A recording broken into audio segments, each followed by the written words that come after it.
Y perdón, no se escuchó lo que dije. Bueno,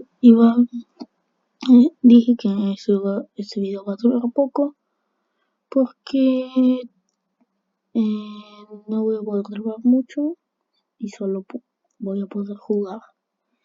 Entonces voy a hacer bastante cosas fuera de cámara. Posiblemente cuando vuelva a grabar ya esté con armadura de hierro y tenga algunos diamantes. Que yo iré comentando en el canal todo lo que va pasando, si vuelve importante, y van a ver todo lo que tengo. Hasta luego.